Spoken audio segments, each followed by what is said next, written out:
Hi everybody, how are you? Last week we worked on our non-objective studies so that we can make a painting, our first painting. So we took our non-objective image, we made a value study of it with pencil, then we made a color study of it with oil pastels, and then for your asynchronous work you were to make a monochromatic painting of it. You could have even based it off one of your drawings as opposed to the actual picture. It's supposed to be non-objective or somewhat abstract. We don't want to get all bogged down with the details. It's not important. You should have a variety of values, so it should be a lot of light areas and some dark areas and some medium areas. We also want to have a dynamic composition, so there should be some diagonals. Things should be going off of the page. So hopefully you chose an appropriate composition, okay? So what we're going to do today is make this an underpainting on our canvas. So this is going to be our first painting, and an underpainting serves a few purposes, but one of the biggest reasons that we make an underpainting is because it helps us figure out the composition. So once you get the composition laid out on the canvas, then all you have to worry about when you're painting is like, oh, what colors should I use? And how am I going to do my brush strokes? And what kind of textures am I going to make?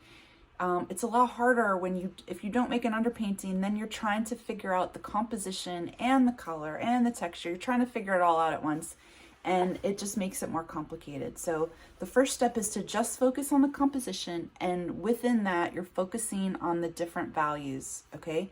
So, like I said, your painting should have a variety of dark, light, and medium values, and you're going to show that in your underpainting, okay? So, so what we're going to do is choose a dark color, and we're only going to use water to make the lighter values of that color. So our palette is fairly limited. I would recommend if you want a warm undertone, use the burnt umber, and if you want a cooler undertone for your underpainting, I would use this phthalo blue. It's very dark. So if you have different paints than these, and you have a dark color, like, some sort of like very dark green or a very dark red, like alizarin crimson is a very dark red. However, the alizarin crimson we have, I think, has a lot of filler in it, and it isn't as dark as it could be.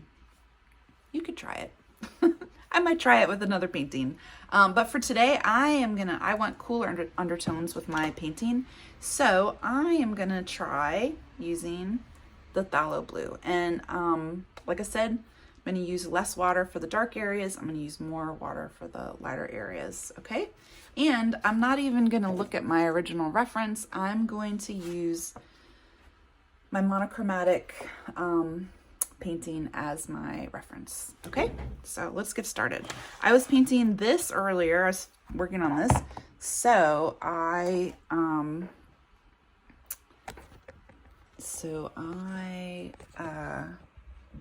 have some paint on my palette still.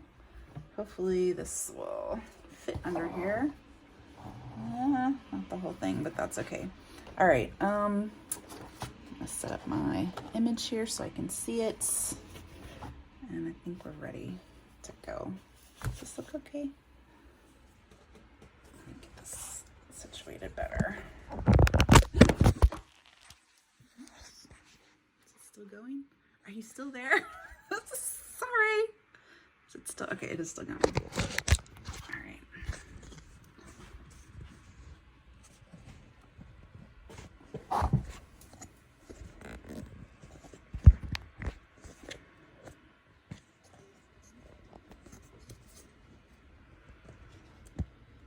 All right.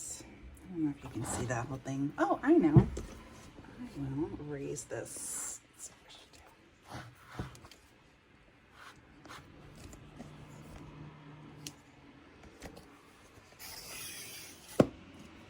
There we go. All right, now you should really be able to see my whole canvas, right? A lot of it. All right, so I'm gonna take this. I need the water. I'm gonna need my paper towel, and I'm just gonna squirt it here. Might need to take some more later, that's okay. You're gonna wanna use one of your bigger brushes. In your palette, or in your supplies, you have like these two choices. I don't know how this one's gonna work, but we'll try it. I'm gonna start with this one because it's just because it's the bigger brush that looks like a brush. So I'm gonna take some water and I'm gonna thin this out a lot, make a very liquidy version of this. And the first thing I'm gonna do is sketch out my composition. So I'm like literally gonna be drawing this onto here and trying to match up what I see. Like this starts a little lower than halfway and it goes up. If this is the halfway point, this is the halfway point on the canvas, it's gonna go like to here and then it curves down to about the halfway point there. In here, there is another diagonal here that goes like up to here and goes down to here. Also, you know, this is a part of the reason that we're doing this non-objective composition is because, I mean, we're practicing we're practicing drawing, we're laying it out on the canvas. But, you know, essentially it's not that big of a deal. Like if it's not perfect, it's not perfect. I'm already noticing that my image is a lot narrower than this canvas. So it's gonna be spread out. But you know what? It doesn't matter because part of the reason I chose this composition is because I just liked how dark it was on top and I liked the diagonals and I thought that it was pretty unique in that way. So up here, there's sort of like this white-ish area. Over here, there is some dark and there's like a light area. And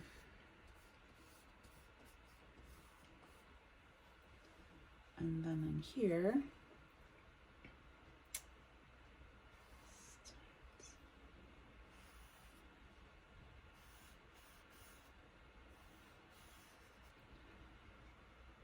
up here,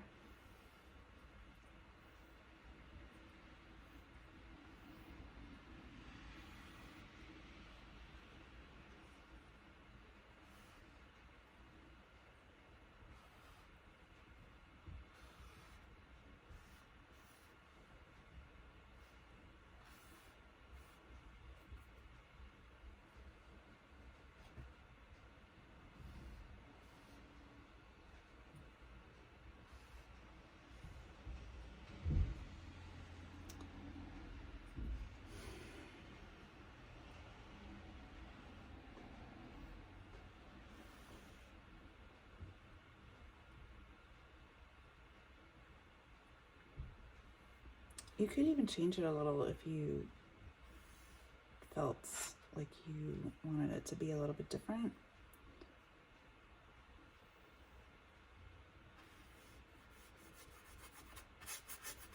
I mean, we're eventually going to have like a layer of paint on the whole canvas. So, you know, you're welcome to sort of start filling it in anytime.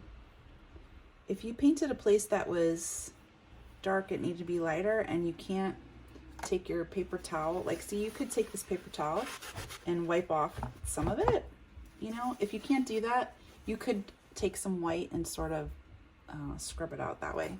Okay, and then down here we have a very dark thing that goes off of the page like this.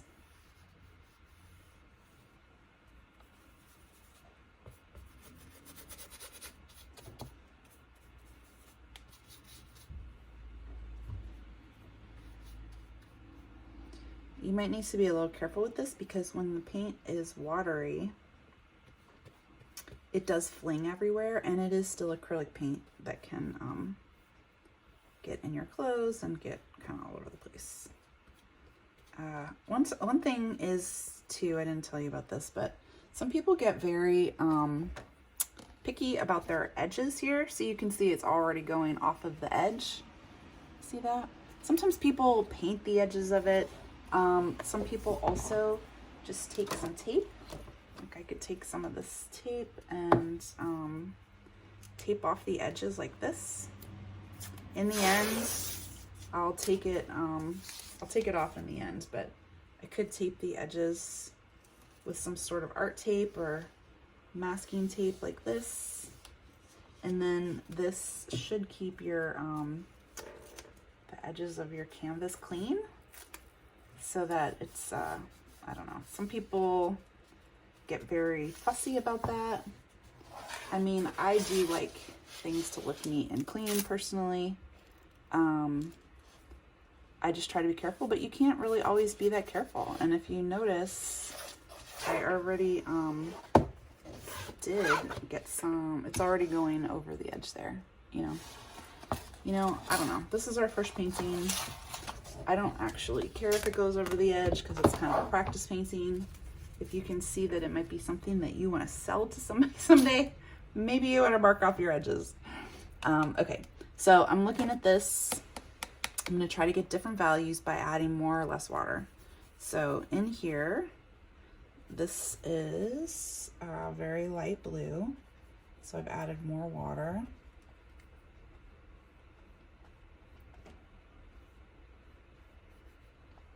This is also pretty light blue. Sometimes you can actually just dip your brush in the water. I just did that and there's still paint on it. So it automatically just makes a very light version of it. And then, you know, this is just an underpainting. This is not a good acrylic painting is going to have layers and layers of paint. And any kind of paint, not any, well, maybe not a watercolor painting, but this one, these two are a little bit darker. So maybe I'll just add a little bit more pigment to the water so that it looks a little darker.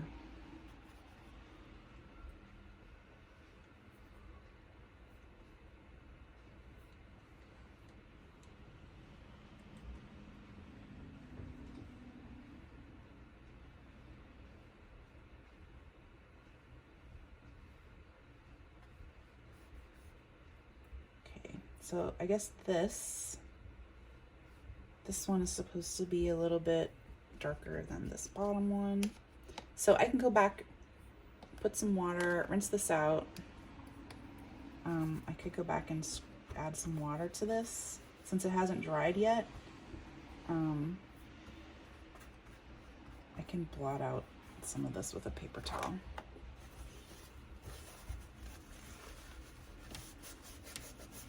It also isn't that big of a deal. You're gonna paint over it. This is like the bottom layer of the whole thing.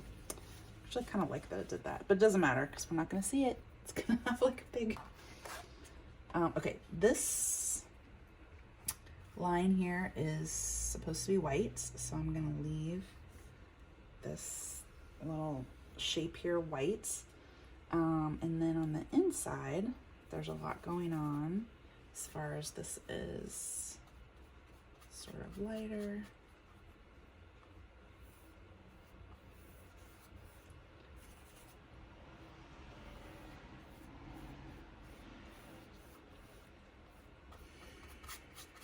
Then over in here, it's a lot darker. So I'm gonna have more pigment. Also up here, these corners, this is darker.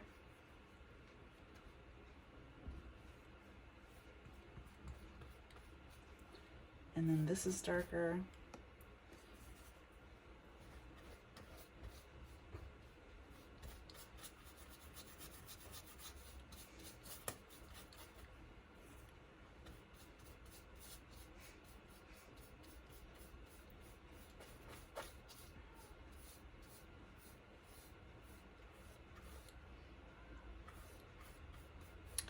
This is actually, like, even if I use straight color, this is about as dark as this color gets.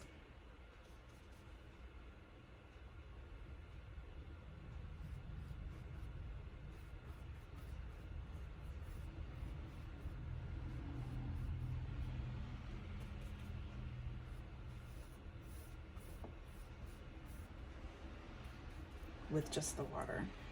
If we want it to really be darker, we can mix it with the burnt umber.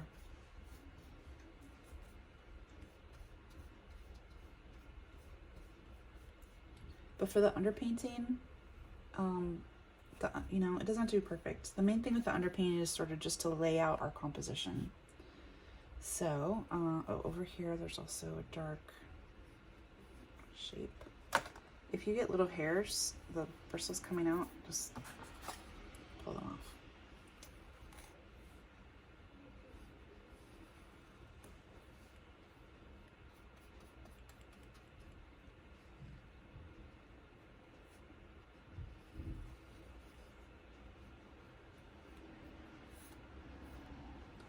And there's that shape. It's kind of too late to put that white shape in there, but I can do that later with paints. There's this shape here.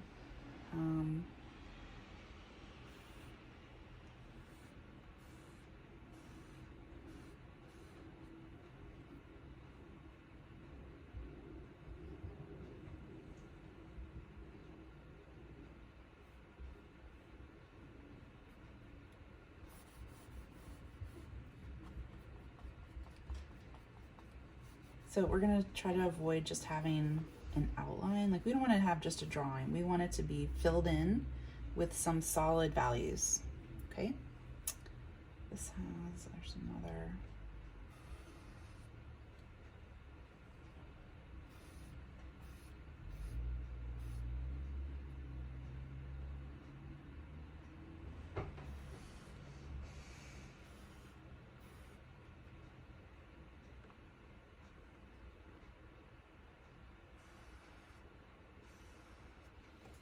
Okay, I think this bottom part is like a decent layout. Bless you. If the paint starts to pool, you can kind of pull it through the, you could dab it with, just like watercolor, you could dab it with the paper towel, or you could take the brush and sort of like pull it back into the shape that you want it, where you want it. Okay, just to be easier, I'm gonna turn it so that it's closer to me to do the other part of this. I'm gonna turn this upside down and work like this. Okay, oops, I'm turning my computer on. Okay, all of this is really dark. I'm gonna try this foamy brush that comes in your packet. I think it holds a lot of water, so beware. It's pretty dark down here, so I'm gonna use a very not wet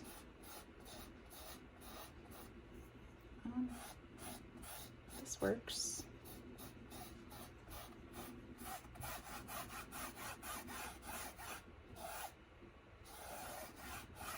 It's a nice sound. If you care about what the sound sounds like.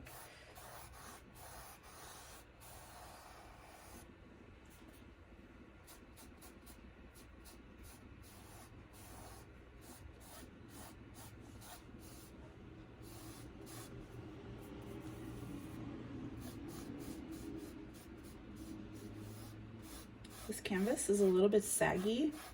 If you know, like, it's, you could see the what do you call it, the frame, the stretcher is from it.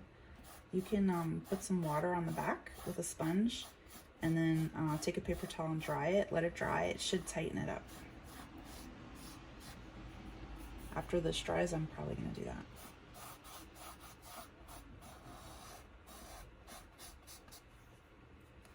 This part in here, there's like a darker shape.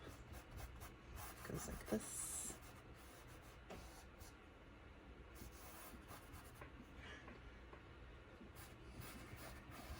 Another darker shape here. This is also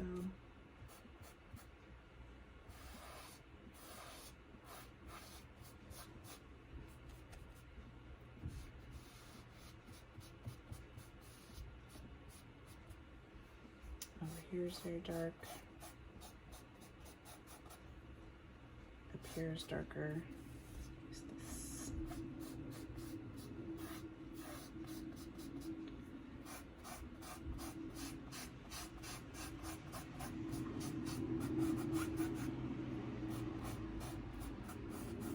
You don't want to have any texture. This should be very thin. Okay, and then I'm gonna add some water because these areas in here seem to be a little bit lighter, but it's not light, it's still dark.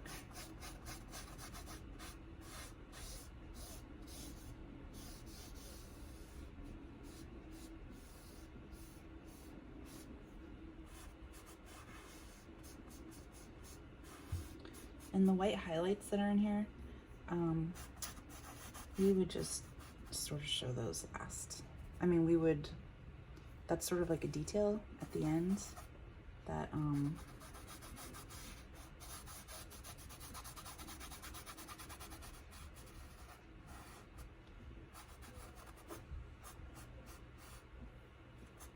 we can look at.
Looks like it's a little darker through here. I don't know if I can make it add more.